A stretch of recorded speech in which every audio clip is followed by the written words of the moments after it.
Rapaz, começou a circular um boato em Brasília cabuloso. É demais, mas é um boato. Mas como em Brasília, quando os boatos surgem, é sinal de fogo no parquinho. E esse faz referência a um desejo do presidente da corte de deixar a toga e usar apenas terno. Será que é isso mesmo? Então vejamos se entendi corretamente. O presidente do Supremo, Luiz Roberto Barroso, sim, aquele que nunca perde uma oportunidade de discursar sobre democracia, liberdade e valores universais, agora estaria flertando com a ideia de largar o cargo vitalício no topo do judiciário para virar diplomata. Isso mesmo, de toga para o terno. De julgamentos constitucionais para coquetéis em Bruxelas, ou Paris, ou Luxemburgo. A informação veio à tona por meio do site Platô BR e, como era de se esperar, fez o Palácio do Planalto acender o sinal amarelo. Afinal, se Barroso sair, Lula ganha mais uma cadeira para preencher no STF. Mais poder concentrado, mais controle, mais silêncio conivente. Mas claro, Barroso nega tudo isso. Estou feliz no STF, disse ele à Folha de São Paulo, um clássico. Sempre que um figurão é pego em um movimento estratégico, a resposta padrão é: não passa pela minha cabeça. Ora, se não passa pela cabeça, por que o boato corre em Brasília como água em encanamento furado? Simples, porque alguém muito próximo ventilou. E em Brasília nada vaza por acaso, de jeito nenhum.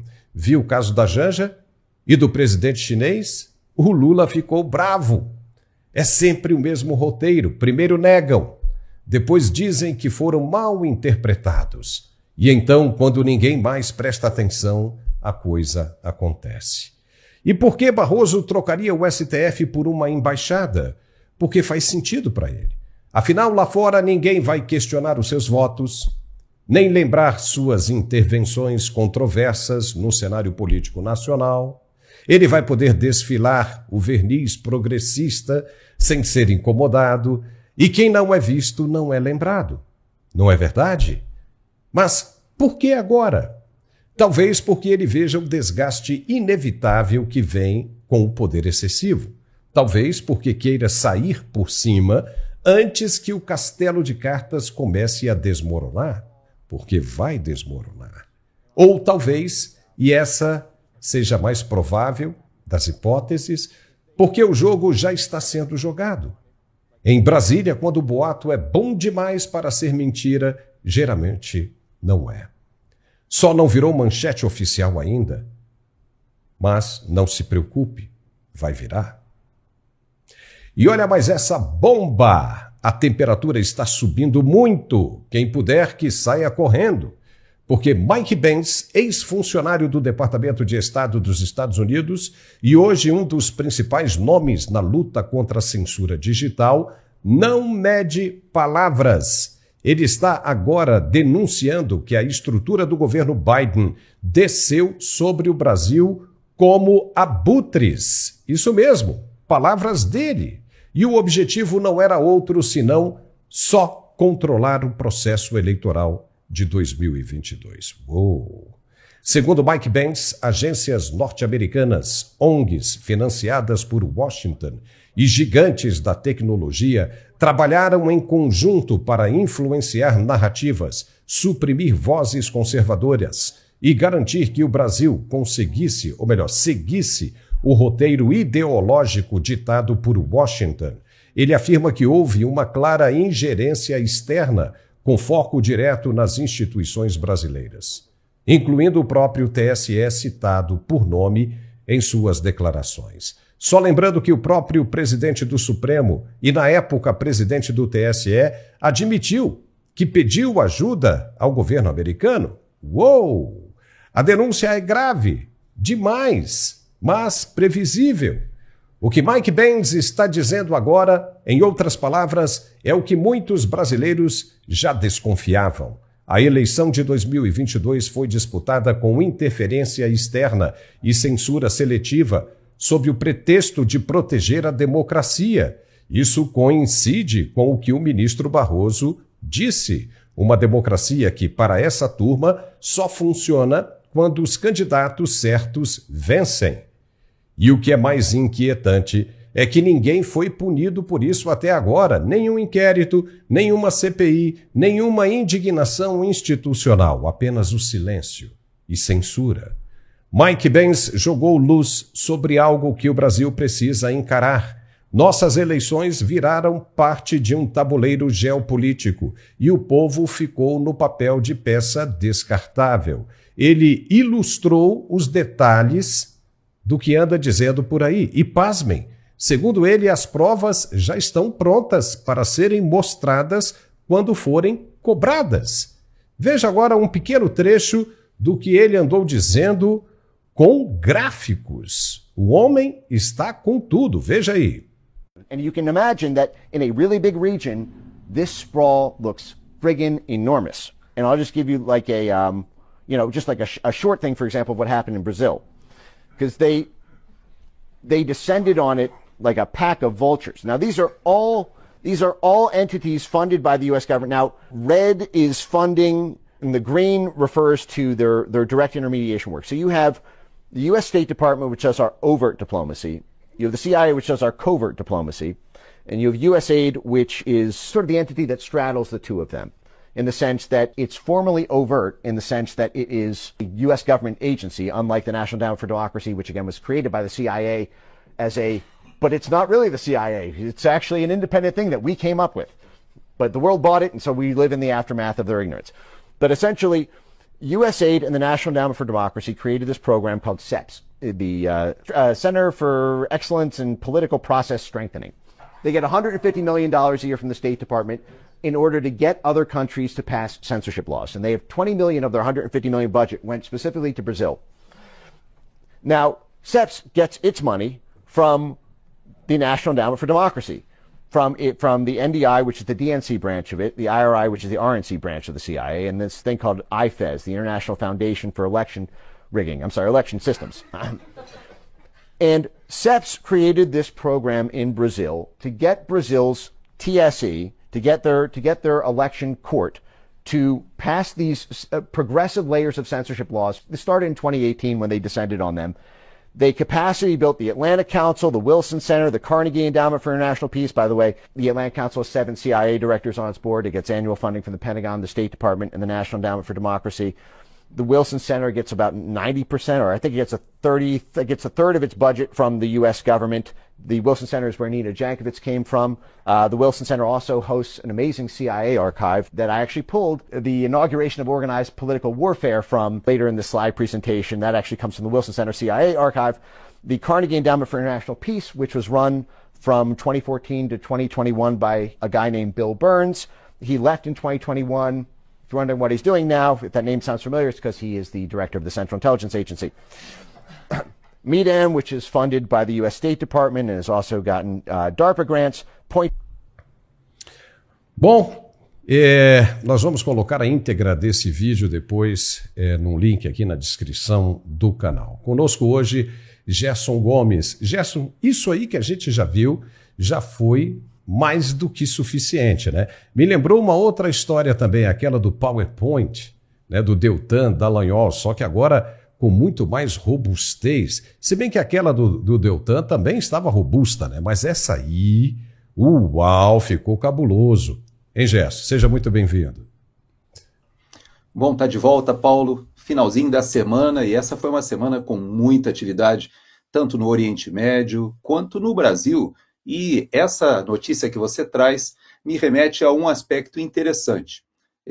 A audiência que nos segue aqui no Mundial Telenotícias já percebeu que eu sou extremamente crítico daquelas reuniões que se fazem no exterior, nas quais são convocados, convidados, patrocinados, ministros da Suprema Corte para ministrarem conferências e palestras quando os patrocinadores desses eventos, sejam em Portugal, Londres ou Nova York, são empresas com processos e litígios de interesse no Supremo Tribunal Federal. Foi o que aconteceu, você citou o ministro Barroso, o ministro fez essa declaração assumindo que solicitou apoio dos Estados Unidos quando ele esteve à frente do Tribunal Superior Eleitoral. Ele fez essa confissão, digamos assim, ou admissão, exatamente se antecipando a essas revelações que você coloca agora, que na verdade o Mike Pence já vem falando sobre isso há bastante tempo. Agora ele, vamos dizer assim, colocou um fluxograma para que a gente entenda o caminho do dinheiro.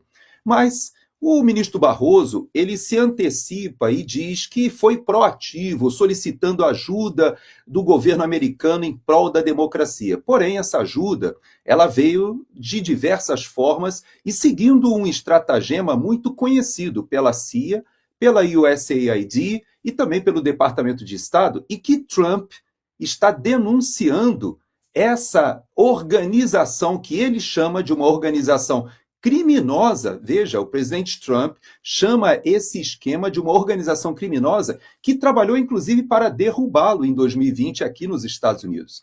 Esse mesmo grupo tentou e tinha certeza que Hillary Clinton venceria em 2016, não conseguiram, assim como não conseguiram também que Bolsonaro perdesse em 2018. Veja só que interessante. Mas eles aprofundaram. E por que Barroso se antecipa e você fala sobre uma provável embaixada na Bélgica? Porque a Bélgica é o centro do movimento globalista, é o centro da União Europeia, é onde existe muito da intelectualidade. E Barroso, quando vai pedir ajuda aos Estados Unidos, ele é suportado exatamente por essa teia que nós mostramos nesse fluxograma, que a gente pode até projetar esse slide, para a gente perceber que eles, na verdade, chegam em todos aqueles organismos que nós conhecemos no Brasil de combate ao discurso de ódio, à desinformação, vários deles fact-checkers. Vamos colocar o slide aí. Coloca o slide para o Gerson continuar falando. Isso, vamos colocar porque aí fica fácil da gente chegar lá. No slide, nós percebemos que lá na base do slide, aquele slide que aparece uma organização, um organismo que nós conhecemos bem no Brasil. Então veja que quando esse fluxo de dinheiro vai chegando, e são milhões de dólares, ele acaba chegando não somente nas redes que transportam, né, esse dinheiro para a capilaridade dos influenciadores, dos grupos que muitas vezes receberam dinheiro pela Open Society, porque havia uma triangulação de dinheiro que vinha de lá. E seguindo esse dinheiro, você chega, por exemplo, no CIED. Vocês lembram do CIED? Vamos colocar aqui, tirando a tarja aqui de baixo, vamos encher a tela todinha para a gente mostrar o CIED lá. Vamos encher a tela com o slide da tela. Agora tira a tarja. Aí, o CIED já aparece lá embaixo. Perfeito, continua, Paulo, obrigado.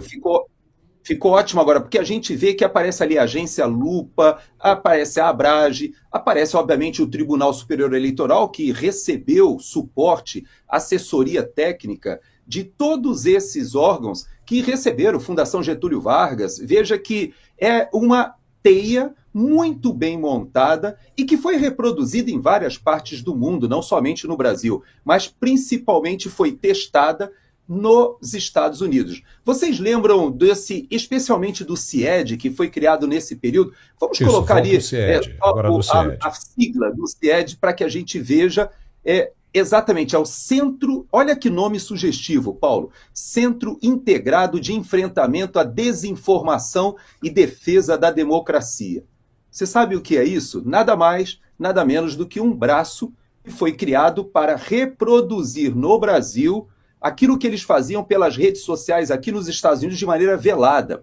Quer ver? Vou desafiar você, Paulo, e a nossa audiência a uma reflexão. O ministro Barroso, ele assumiu o TSE ali em 2020. Em 2021, ele foi ao Congresso brigar junto com as lideranças dos partidos para que não votassem a retomada do voto impresso. Veja que o voto impresso ele já tinha sido aprovado, foi vetado pela presidente Dilma, depois o veto dela foi derrubado e a presidente Dilma sancionou. No entanto, o TSE deu aquela enrolada, tal, etc., E até uma curiosidade para a nossa audiência é que, na verdade, diz a nossa lei que quando o STF decide que é inconstitucional o voto impresso, lá atrás, veja, já tinha sido sancionado pela presidente. O veto dela foi derrubado. Só que diz a lei que para isso ser derrubado, o Senado Federal tem que referendar a decisão do STF e publicar esse referendo. Isso nunca foi feito. Mas isso eu deixo para uma outra oportunidade para a gente conversar. Mas o que eu quero te dizer é o seguinte: nesse imbróglio que foi criado, quando o Barroso passa para o Fachin, lembram? O Fachin já recebeu do Barroso aquela ideia de que as Forças Armadas fariam assessoria, e o Fachin vem com aquela ideia: não, nós não precisamos de Forças Armadas no TSE, nós precisamos de forças desarmadas. Acontece que todos os técnicos de defesa cibernética que foram levados àquele momento já detectaram uma série de problemas, mas o interessante é que essa teia que foi criada e que subsidiou, aí sim, o ministro Alexandre de Moraes, quando assume já para as eleições de 2022, ele já contava com esse suporte todo, Paulo. Então, o Mike Pence, ele vai ao Brasil, ele já foi convidado pelo Congresso. Inclusive, o Felipe Barros, que é o presidente da Comissão de Assuntos... Comissão de Relações Exteriores e Defesa Nacional, é CREDEM. Ele estava aqui nos Estados Unidos, não sei se ainda está, mas estava aqui essa semana, conversou com seus homólogos aqui, e ele convidou o Mike Pence para ir ao Brasil. O Senado Federal também convidou para que ele esclareça essa interferência. Obviamente, isso pode ensejar uma CPI, pode, mas principalmente, Paulo, deve, de alguma maneira, começar a mostrar o fluxo do dinheiro. E aí é que eu te digo, essas preocupações com a democracia, Paulo, esse uso da CIA, do Departamento de Estado, da USAID, para trabalhar na questão do combate à desinformação, não foi algo que surgiu no Brasil. Não é uma jabuticaba, não é algo tupiniquim, pelo contrário. Veio daqui dos Estados Unidos para aí, Paulo. Bom, e você viu que o Mike Pence disse que não foi a CIA propriamente, mas sim um braço da CIA, alguém ali infiltrado, alguém criado, um departamento destacado, né, da CIA para fazer esse tipo de trabalho. Foram palavras dele. Então isso acaba complicando muito, né? Porque se o ministro Barroso não tivesse dito aquilo no lead em Nova York, ficaria tudo aí no limbo, né, na dúvida. Mas ele confessou que pediu ajuda, inclusive uma ajuda formal ao Departamento de Estado americano. E a informação que nós temos é que o Departamento de Estado americano tem cópia de todos os documentos que foram enviados para o Brasil. Então, quer dizer, não há como fugir de uma situação como essa. Só piorou. A situação ficou agora realmente calamitosa, e aí dá até medo da gente pensar em que vai terminar isso aí. Mas tá cabuloso isso aí, né, Gerson? Tá cabuloso. Você sabe, Paulo, que eu coloquei nas minhas redes sociais no X e até fiz o comentário hoje de manhã com o Pitoli lá na Hora Verde sobre um grupo de senhoras que estão ali na frente do consulado americano com cartazes pedindo que o governo americano corrija, ou seja, que ele possa, de certa maneira, refazer ou desfazer esse mal feito que aconteceu via essa rede que foi criada. Você lembra que nesse período, o WhatsApp, por exemplo, que foi usado aqui nos Estados Unidos, quando compra, ele compra a Meta, né, transforma o Facebook na Meta e coloca o Instagram e compra o WhatsApp. Você lembra que no Brasil você podia mandar muitas mensagens ao mesmo tempo? Eles perceberam que o WhatsApp era uma ferramenta que foi muito utilizada na eleição de 2018. E eles já tinham diminuído de 250 para 50 mensagens, diminuir até para 5 mensagens que você pode mandar de uma só vez, tentando diminuir as tias do WhatsApp ou as tias do Zap. Mas, na verdade, ali na frente da embaixada, do consulado americano em São Paulo, elas colocaram cartaz dizendo o seguinte: olha, nós queremos que o governo americano, de alguma forma, corrija esses erros da interferência, da prisão do Felipe Martins, de tudo isso que foi produzido e que agora o presidente Trump tem oportunidade de corrigir. E eu vou te dizer uma coisa, Paulo. O secretário de Estado, embora esteja agora lá na Turquia negociando a paz ali entre a Rússia e a Ucrânia, veio de reuniões com o presidente Trump ali no Golfo Pérsico essa semana, está cheio de problemas, mas eu posso te afiançar uma coisa, tem gente da equipe do Marco Rubio que presta atenção em cada uma dessas manifestações.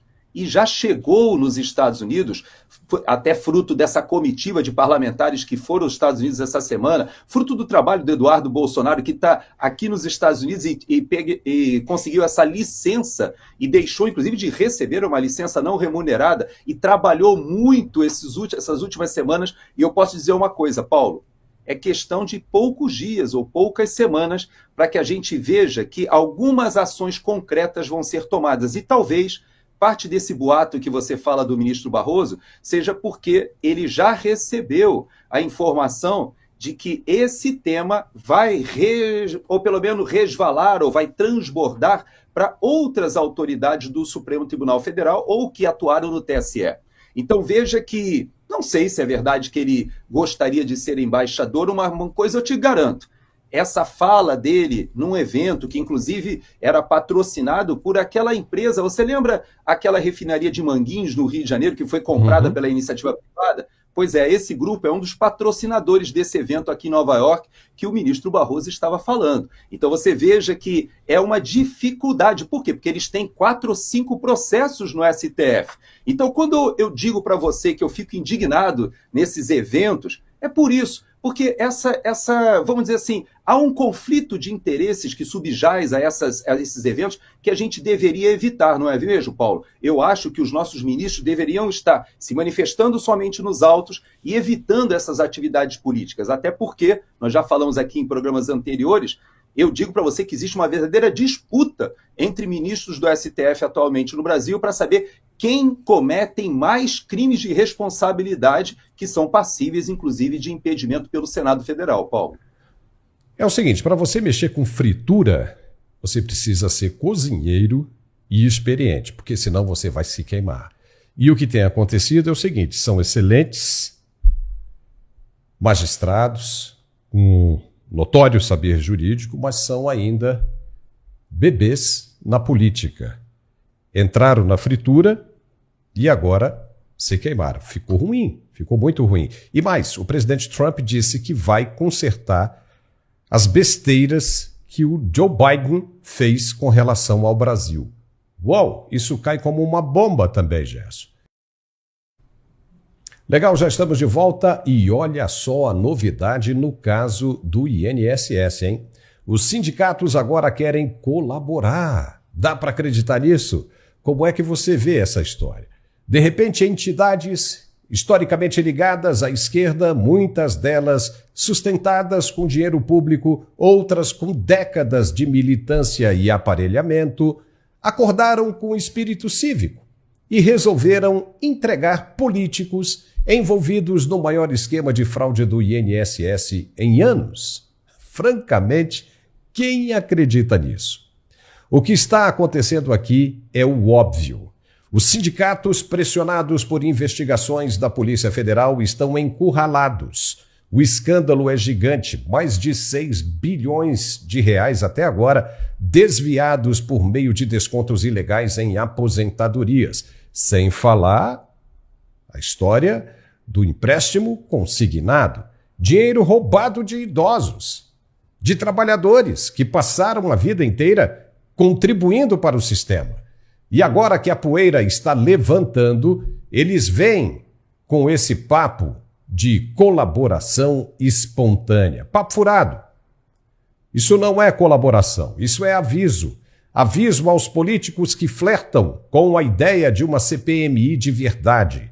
Aviso aos que ameaçam romper o pacto de silêncio entre a base governista e as estruturas sindicais. A mensagem é tipo isso: se vocês nos expuserem, nós levamos alguns de vocês juntos. É o jogo mais velho de Brasília, chantagem, travestida de moralidade. Não se trata de limpar o sistema, se trata de salvar o próprio pescoço, se trata de manter intacto o conluio entre governo, sindicatos e seus operadores políticos. E tudo isso, claro, embalado em discurso de compromisso com a justiça. Se os sindicatos realmente quisessem justiça, eles já teriam exposto os responsáveis. Mas não, eles só cogitam abrir a boca agora que foram pegos com a mão na cumbuca. Isso não é delação, isso é escudo, é ameaça, é uma forma de dizer: olha, estamos todos no mesmo barco e nele está entrando água. Atenção! Mas será que o Congresso Nacional vai ter coragem de ir até o fim com a CPMI, mesmo sob essa pressão velada? Ou será que mais uma vez os bastidores vão vencer a verdade? A resposta vai mostrar se o Brasil ainda tem salvação ou se continuaremos reféns de um sistema onde o criminoso dita os termos do próprio julgamento. Gerson Gomes, está na cara que é pressão para os políticos, mas agora até o governo não aguentou e decidiu que vai apoiar a CPMI. O estrago foi grande demais em um ano pré-eleitoral, não foi? O que você acha disso? Nós temos que voltar na história, Paulo, para a gente entender que hoje, não somente, como o vice-presidente fala, é um retorno ali ao ambiente, ao local do crime, mas, na verdade, existe uma reedição de práticas ou que foram adaptadas ou que, de certa maneira, foram aperfeiçoadas até de corrupção que nós já vimos lá atrás. Vamos lembrar que essa questão do imposto sindical foi uma correção feita naquela mini-reforma trabalhista justamente depois do impeachment de Dilma Rousseff. O presidente Temer, na época, ele fez várias medidas, ou tomou várias medidas junto ao Congresso, e veja que ele era o presidente, né, vamos dizer assim, menos popular. A popularidade dele, o apoio popular era muito pequeno, tanto que ele não ousou sequer se lançar ali a uma possível campanha de tentar se reeleger ou continuar. Não, ele fez aquele mandato tampão, mas essa mini-reforma trabalhista à época, ela contemplou justamente ou sangrou uma das ferramentas de captação de recurso de vários desses sindicatos. Isso vem da época desde Vargas, desde Perón na Argentina, quando esses sindicatos, e que aqui nos Estados Unidos também, Paulo, também as unions, elas baseavam ou sustentavam muito do movimento trabalhista. Na Inglaterra, o Partido dos Trabalhadores, o PT de lá, também chama-se movimento trabalhista. Então, essa reprodução que o PT tentou fazer, meio imitando ali o Lech Walesa na Polônia, você lembra? Todos esses países, eles têm no movimento sindical a base de um movimento político de apoio aos trabalhadores. Qual é a diferença do Brasil, Paulo? A diferença do Brasil é que, infelizmente, esse movimento logo na origem se mostrou como uma captação de corrupção gigantesca, onde as diretorias desses sindicatos, eles se locupletam e se beneficiam e fazem uma rede de corrupção gigantesca. Bom, nós já vimos isso no passado, foi parcialmente corrigido ali no governo Temer. No governo Bolsonaro se tentou acabar com um ardil que foi criado, sabe por quem? Por Paulo Bernardo. Você lembra dele? O ex-marido da Gleisi Hoffmann. Quando eles ainda estavam juntos, né, quando ela recebeu aquele apelido que está na lista da Odebrecht, naquela época havia um desconto de consignados que foi criado justamente, e ali se descobriu que era uma forma que o PT, além de outras tantas, conseguia captar recursos para suas campanhas ou para o seu projeto de poder. Isso foi descoberto, foi tentado tapar essa brecha. Durante o governo Bolsonaro, ele fez uma proposta que, se você pegar os pronunciamentos no Senado, na época, e da Câmara dos Deputados, você vai ver todos os partidos de esquerda, do PT, do PSOL, e todos eles se manifestando contra você exigir que aquele aposentado tivesse que se filiar a um sindicato para receber o benefício e, mais do que isso, tivesse que revalidar essa filiação anualmente. Então eles trabalharam, só que agora, quando eles voltam ao poder, eles voltam com tanta sede ao pote, Paulo, que, infelizmente, Lula não conseguiu controlar esses grupos, nem do seu próprio irmão, que faz parte de um desses sindicatos, mas de todo esse grupo que voltou dizendo assim: agora é a nossa vez de lavar a burra, só que caíram mais uma vez, se lambuzaram, né, Paulo?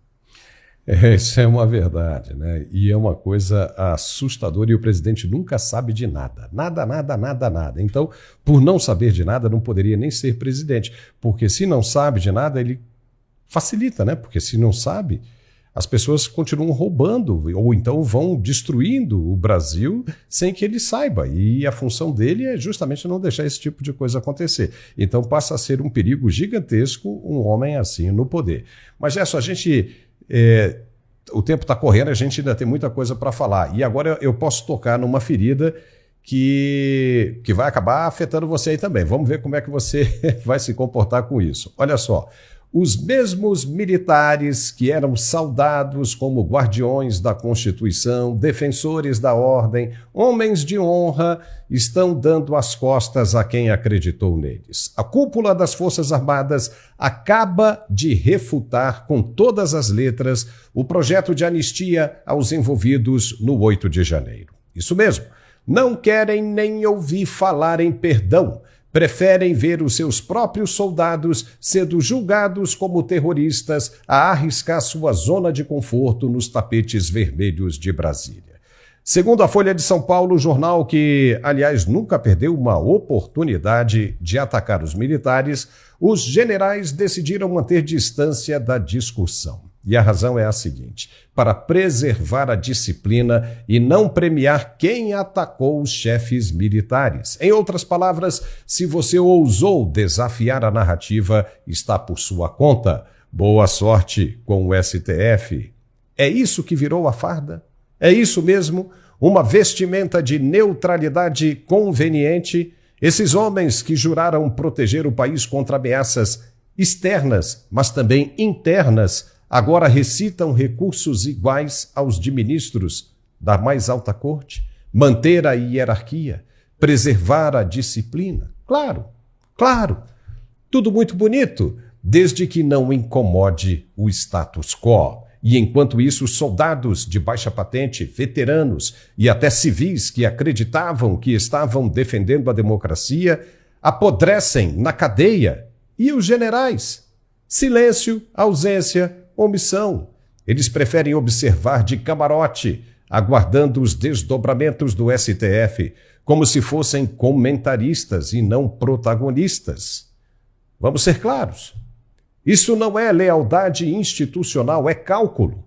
Eles sabem que, se manifestarem agora, podem perder prestígio, cargos, consultorias, aposentadorias gordas. Então fazem o quê? Lavagem de mãos.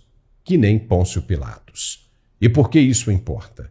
Porque quando os homens que deveriam ter coragem escolhem a conveniência, todo o país paga o preço. Porque enquanto o Congresso ainda debate a anistia com o apoio popular, diga-se, os comandantes preferem posar de neutros, como se neutralidade fosse virtude, quando o país está em chamas. Essa é a verdade incômoda.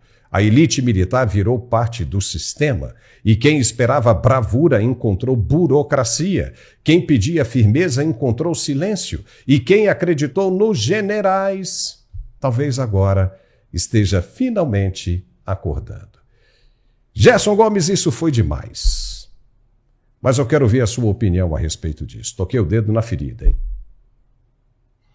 Então, vamos lá. Eu não vou me furtar de comentar e vou utilizar algumas das suas frases, que foram muito bem escritas, elaboradas. Primeiro é que você se refere à Folha de São Paulo e, de uma maneira muito honesta, reconheceu que é um órgão que normalmente ataca os militares e não deixou de ser mais uma oportunidade. Segundo, você coloca o aspecto de que generais, e que, por sinal, nessa reportagem não são nominados, disse apenas que altas autoridades do Ministério da Defesa e dos comandos informaram que não se manifestarão, ou seja, optaram ou optam pelo silêncio, que, aliás, é a posição predominante entre os oficiais generais já há décadas, não é a de agora. Você lembra, por exemplo, que quando o general Vilas Boas colocou um simples Twitter num período, inclusive, em que a própria presidente Dilma cogitava justamente ouvir se havia uma saída para o impeachment, se ela poderia utilizar os textos constitucionais no que dizem se havia alguma saída de um estado de defesa, um estado de sítio. Ela foi orientada à época pelo comandante do Exército de que não haveria essa possibilidade, e quando aventaram soltar Lula, o general Vilas Boas fez um Twitter muito simples, mas que indicou o desconforto. Até hoje, isso é tido por vários setores políticos como um passo fora das suas atribuições. Não sabemos se é dessa maneira ou não, mas numa entrevista que o presidente Bolsonaro, inclusive, ousou esta semana conceder ao UOL, justamente aquele grupo de esquerda que o critica totalmente, ele reconheceu e admitiu que ele cometeu um erro e que ele não cometeria de novo se pudesse voltar no tempo, que foi justamente trazer ao seu governo as Forças Armadas. E por que eu faço esse comentário? Porque o que ele estava dizendo era o seguinte, olha o que ele afirmou: se eu pudesse voltar, eu só colocaria militares dentro, obviamente, ali do GSI, e nem no Ministério da Defesa eu colocaria um militar à frente. E por que ele chegou a essa conclusão?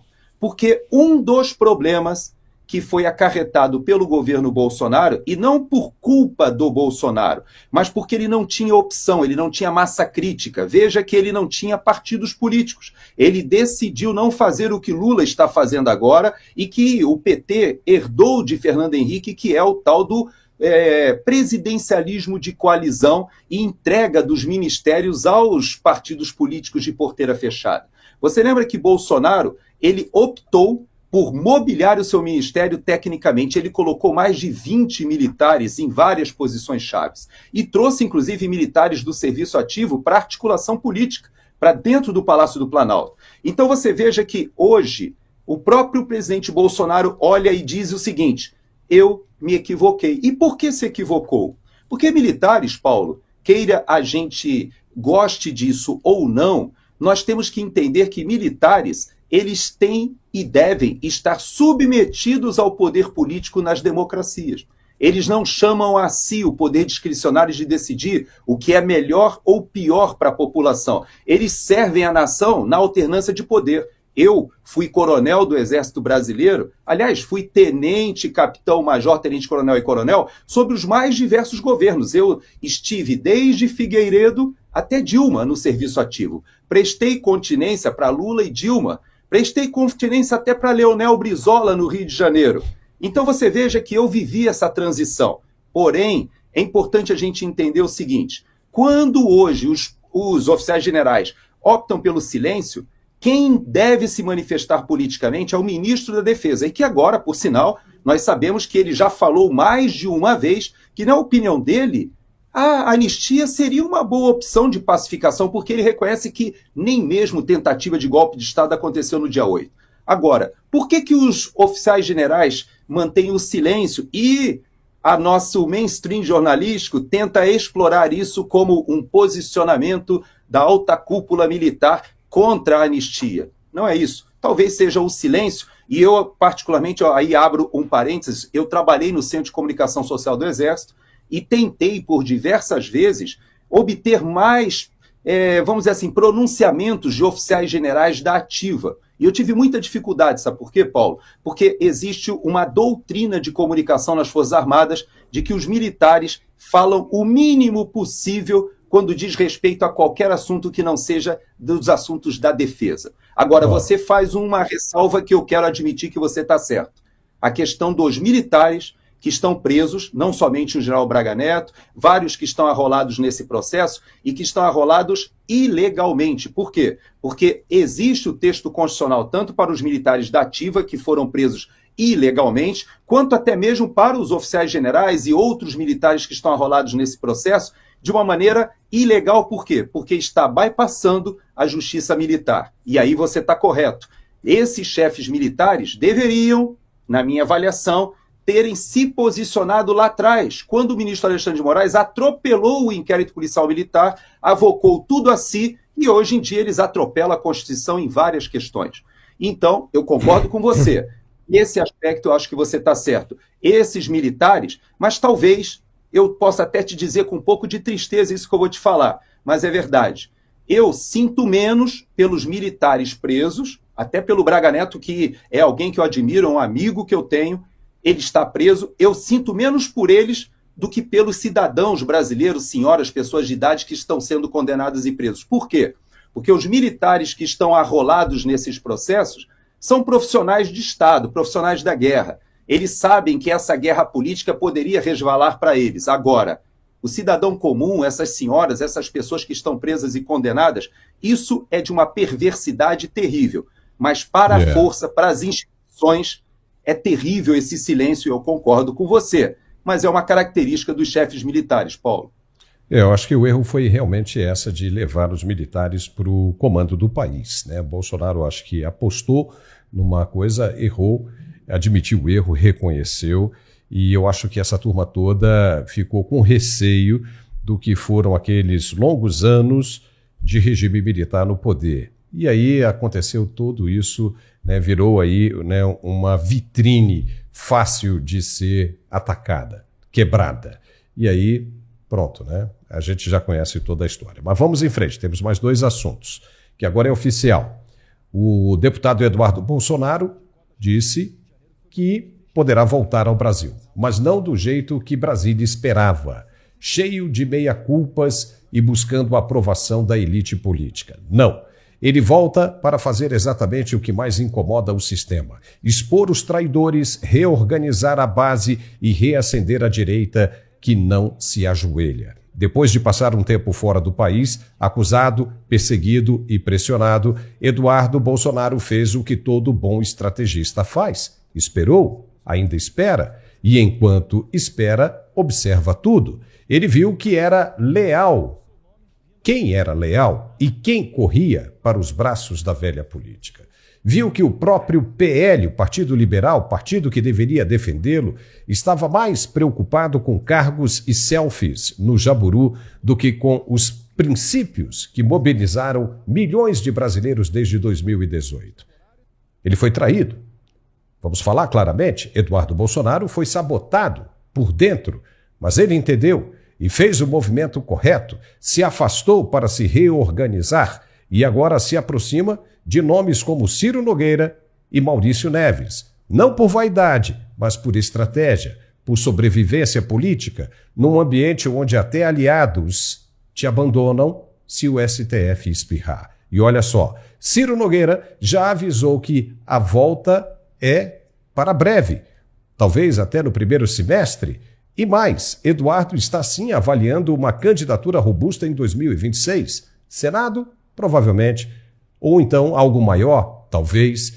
E com ele uma nova articulação começa a ganhar corpo. Guilherme Derrite, do governo Tarcísio em São Paulo, já se mandou, já foi. O PP se fortalece como nova trincheira da direita real, não a de fachada, mas a que enfrenta o sistema. Enquanto isso, a grande imprensa vai continuar dizendo que Eduardo Bolsonaro está isolado. Mas o que está acontecendo na prática é justamente o contrário. A direita órfã de representatividade está agora se reorganizando ao redor dele. E isso apavora Brasília, porque Eduardo Bolsonaro não finge oposição, não senta com ministros do STF, não negocia com quem persegue a família dele. Ele volta com discurso, com articulação e principalmente com base popular. E isso é tudo o que o sistema mais teme. Um líder de direita com voto, coragem e disposição para encarar o jogo de frente. Eduardo Bolsonaro está muito mais maduro. Quantos vão ter coragem de voltar com ele? E quantos vão continuar lambendo as botas de um sistema que despreza tudo o que você acredita? Gerson Gomes, como é que você vê essa declaração e essa possibilidade da volta de Eduardo Bolsonaro? Eu creio que ele fez um movimento, como você disse, corajoso, tempestivo, e acredito até que foi um sacrifício grande para a família, inclusive, mas veja que eu não posso te dar detalhes, mas eu acompanhei a trajetória do Eduardo Bolsonaro nas últimas semanas. De longe, não estive com ele pessoalmente, mas acompanhei parte da agenda. Ele e o Paulo Figueiredo foram a Washington diversas vezes, estiveram na Casa Branca, estiveram no Congresso, estiveram no Departamento de Estado, fizeram um trabalho, Paulo, que não poderia ser feito por outra pessoa que não fosse alguém com o sobrenome Bolsonaro e que fosse fluente em inglês. E o Eduardo reúne essas duas condições. Ele não somente é alguém que é querido pela família do presidente Trump, como agora é alguém que tem trânsito tanto na Câmara de Representantes, na Câmara de Deputados, na House, quanto no Senado. Foram recebidos pelo Rick Scott, que é o senador aqui da Flórida, agora a comitiva brasileira. Nós temos hoje realmente, posso até te dizer, um espaço no Congresso americano para o Brasil que eu nunca imaginei que poderia acontecer. Então agora ele pode voltar. Por quê? A ameaça que foi feita a ele de caçar o seu passaporte impediria que, se ele tivesse assumido a comissão que é responsável pelas relações exteriores, defesa, a CREDEM, se ele tivesse assumido, retirando dele o passaporte, criaria uma impossibilidade dele fazer as articulações que ele já fez. Por isso eu digo para você que eu não posso assegurar data, mas eu, na minha avaliação, o trabalho do Eduardo Bolsonaro aqui nos Estados Unidos já foi feito e muito bem feito.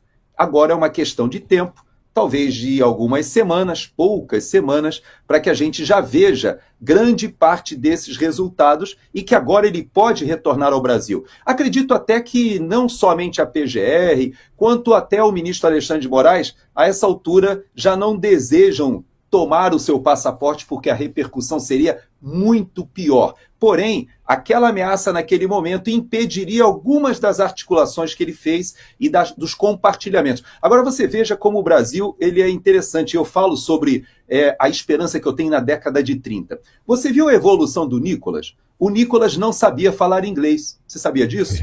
O Nicolas, ele tinha aquele inglês básico de escola, que o brasileiro aprende ali na escola.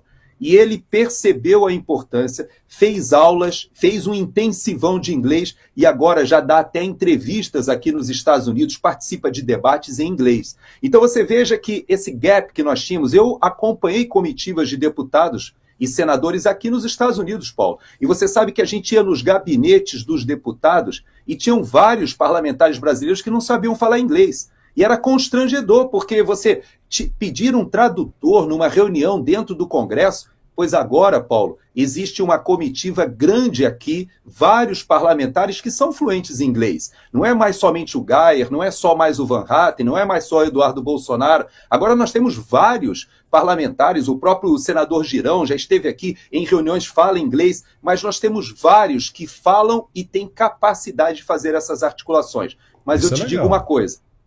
O que o Eduardo Bolsonaro fez nessas semanas que ele passou aqui, ele pode voltar, fazer agora o papel interno, o papel das eleições de 2026, se preparar para o Senado em São Paulo, quem sabe até se mantiverem essa obsessão em cima de retirar o pai do processo eleitoral, que eu acho um absurdo, mas se acontecer, ele aparece como um nome muito competitivo. E também ele tem a capacidade, como você falou, de assumir a liderança da oposição. E eu gostei de uma frase que você disse, termino o meu comentário.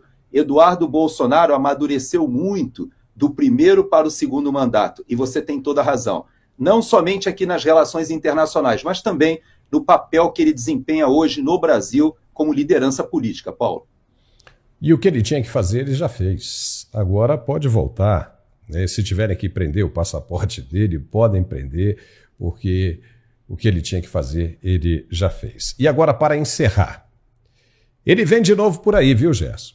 Ronaldo Caiado, governador de Goiás, agora pré-candidato à presidência da República, subiu no palanque da convenção da APAS, a Associação Paulista de Supermercados, e olha só, prometeu com a voz firme de quem ensaiou no espelho: meu primeiro ato como presidente da República será assinar a anistia a Bolsonaro e aos presos de 8 de janeiro. Palmas, flashes, manchetes.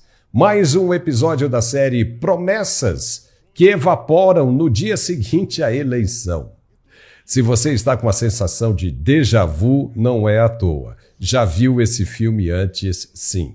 Lembra de Hugo Mota, deputado do Republicanos, líder do partido, disse que colocaria em votação o projeto de anistia apresentado por seus colegas bolsonaristas, prometeu, discursou, apareceu em vídeo e o escambau. E até hoje, o que aconteceu? Absolutamente nada, nenhuma votação, nenhuma ação, só fumaça. Porque é isso que políticos profissionais fazem. Dizem o que você quer ouvir, pegam o seu voto e somem na braquiara até a próxima eleição. Agora Caiado aparece com o mesmo discurso embalado num novo pacote, mas a fórmula é velha. Acena para a base conservadora, pede votos em nome de justiça, promete enfrentar o sistema e no dia seguinte à posse está almoçando com quem? Com quem? É claro que ele quer os votos da direita. Bolsonaro está inelegível e Caiado vê aí uma avenida aberta, inteiramente escancarada à sua frente. E o que é mais conveniente do que prometer a tal pacificação nacional via anistia num momento como esse? Parece nobre demais, parece grandioso, mas é só mais um truque barato. Se ele quisesse mesmo pacificar o país, teria usado o seu mandato de governador para pressionar já. Teria cobrado o Congresso articulado de verdade, mas não. Ele esperou exatamente até o ponto da campanha começar. Porque isso nunca foi sobre justiça, foi sempre sobre o seu voto. Então, vamos ser honestos, por pelo menos um segundo aqui, para que essa coisa fique clara nesse tema. Alguém acredita? Alguém ainda vai cair nessa conversa fiada? A história recente mostra que prometer anistia virou moeda de troca eleitoral, mas cumprir é outra história. E Brasília é especialista em esquecer o que promete quando a cadeira está finalmente garantida. Se Ronaldo Caiado realmente quer provar que está falando sério, que comece agora, já, hoje. Ligue para Hugo Mota, exija a votação, mostre serviço ou então pare de usar a dor de milhares de brasileiros como trampolim de campanha. Porque o povo já está cansado de ser usado como escada por políticos que prometem, mas nunca entregam. Gerson Gomes, quem vai cair ainda nestas lorotas, promessas de Botequim? Quem? Pois é, Paulo, você sabe que o Caiado, e eu vou ser bastante econômico nas minhas palavras de crítica, por quê? Porque nós precisaremos do Caiado ali na frente. E te digo mais, essas alternativas, essas terceiras vias, que nós já vimos, essas tentativas, o próprio Michel Temer agora ele tenta construir uma terceira via, várias articulações estão sendo feitas para conseguir preencher esse espaço que o presidente Bolsonaro, com a sua liderança, tem no seio do que se estigmatizou chamar de direita no Brasil, mas que, na verdade, é uma direita muito incipiente, é muito mais de centro-direita. E o que acontece com o Caiado, e que eu gosto de fazer uma comparação aqui com os Estados Unidos, Paulo. Eu não vou falar sobre os assuntos internacionais hoje, peço até que você coloque na pauta para a semana que vem, na segunda-feira, mas uma coisa que me chamou a atenção nos discursos do presidente Trump, tanto no Catar, quanto na Arábia Saudita, quanto também nos Emirados Árabes Unidos, é que ele fez críticas contundentes aos dois partidos aqui nos Estados Unidos, aos políticos profissionais, e mostrou que ele entende que o momento agora da geopolítica mundial é uma guerra diferente daquela que o que ele chamou de neocons, dos neoconservadores, montaram ali depois da queda do Muro de Berlim, com aquela Pax Americana na base da força, do militar se colocando no mundo inteiro. E ele disse o seguinte, não, eu sou um empresário, eu não sou político, e ele está desagradando tanto o lobby de republicanos quanto democratas, porque ele não é um político do sistema. E ele está falando o seguinte, nós temos que utilizar uma outra carta, uma outra ferramenta, e ele utiliza muito bem, que é justamente a expressão econômica do poder americano. Por que eu fiz esse parênteses? Para te dizer o seguinte, Paulo, o representante que de fato caracteriza aquele outsider do sistema no Brasil, o que seria o Trump dos trópicos, é realmente Bolsonaro. Por quê? Porque, embora ele já seja deputado de vários mandatos, ficou ali no baixo clero, conhece o Centrão como ninguém, ele não integra essa estrutura de poder. E o Caiado, ao contrário, ele integra parte dessa estrutura de poder porque ele conhece, já foi ministro, já foi candidato, é alguém que agora é governador, que já esteve em vários partidos e conhece como é essa estrutura do poder. Ele se lança na frente, é possível que vários governadores desses se lancem como senadores, se perceberem que não tem chance. Nós não podemos esquecer que o Geraldo Alckmin era o nome que deveria vencer a eleição de 2018 se o Bolsonaro tivesse falecido com aquela facada. Nós não podemos esquecer que havia toda uma articulação do centro para apoiar o Geraldo Alckmin naquele período contra o PT. Esse grupo todo ficou, durante o governo Bolsonaro, ali fingindo que eram bolsonaristas, mas como disse o ministro Barroso muito bem ali na Uni, ficaram felizes porque venceram o bolsonarismo. Só que agora, Paulo, o bolsonarismo mostra que ele não está morto. Pelo contrário, 2026 terão pautas muito bem definidas. E o Caiado, ele tenta dar uma de Trump nesse aspecto, porque ele diz o seguinte: o primeiro ato eu vou anistiar o pessoal do 8 de janeiro, inclusive, o próprio Bolsonaro, etc. Como o Trump fez aqui realmente? Ele prometeu isso na campanha e fez em relação ao que foi o 6 de janeiro lá no Capitólio. Mas nós não podemos esquecer o seguinte, Paulo, aqui nos Estados Unidos tentaram derrubar o presidente Trump durante todo o período, mas ele se mostrou o único capaz de realmente desafiar os dois partidos, o sistema, o que a gente chama de deep state. E eu ouso afirmar que no Brasil, Bolsonaro aprendeu, também amadureceu, não foi só o filho Eduardo que amadureceu, ele também, nessas entrevistas, se percebe que ele entendeu o jogo que veio do exterior. Foram forças muito poderosas que o atropelaram. Atropelaram o Donald Trump em 2020, mas o Trump voltou agora. E eu quero te dizer que eu consigo, pelo menos mantenho a minha aposta e o meu direcionamento, não em Caiado, não em Zema, nem mesmo em Ratinho, tampouco em Tarcísio, que seria um nome que parece que conta com a simpatia de grandes setores. Eu creio que Bolsonaro deve ter a oportunidade e a população precisa decidir se Bolsonaro pode completar o seu mandato. Porque já pensou o que seria Bolsonaro Guedes se tivesse os 8 anos, se a gente não tivesse tido esse parênteses, esse interregno que está afundando o Brasil agora? A gente estaria num outro patamar, né, Paulo? E teríamos a oportunidade, como o americano teve, de experimentar. Qual é a diferença do primeiro governo Trump com Biden? E agora nós temos a oportunidade de experimentar qual é a diferença do governo Bolsonaro com esse atual governo do PT, que a gente tem visto aí não só a questão da corrupção, segurança pública, crise econômica, uma reprodução do que foi Dilma 1,5. A gente arrisca até dizer que foi mais do que Dilma 1,5, né? Muito mais. Uma Dilma 1,5 com lupa. E outra, na segunda-feira, Gerson, nós estamos chegando aqui no final do programa, na segunda-feira a gente pode falar, né, já que nós tocamos aqui no Donald Trump, ele deu uma saidinha, uma viagenzinha e está trazendo de volta para os Estados Unidos 4 trilhões de dólares em investimentos. Uau, é dinheiro pra caramba e cerca de 3 milhões de novos empregos. O cara tá uma máquina, vamos falar sobre isso na segunda-feira. Gerson, muitíssimo obrigado, valeu pelos seus comentários, a gente conseguiu esclarecer muita coisa aqui e tenho certeza nós conseguimos ajudar os nossos espectadores a formar uma opinião sobre esses assuntos mais relevantes que estão acontecendo no Brasil. Muito obrigado, um bom fim de semana e cuidado com o croque, hein? Até segunda, se Deus quiser. Tchau. E nós ficamos por aqui também. Se você gostou do nosso programa, nos dê um like, se inscreva, porque é muito importante. Nós queremos e devemos chegar a 1 milhão de inscritos e precisamos muito da sua ajuda. Se inscreva, senta o dedo ali, tá bom? Muitíssimo obrigado, tenham todos um excelente fim de semana e a gente se vê de novo na segunda-feira. Até lá.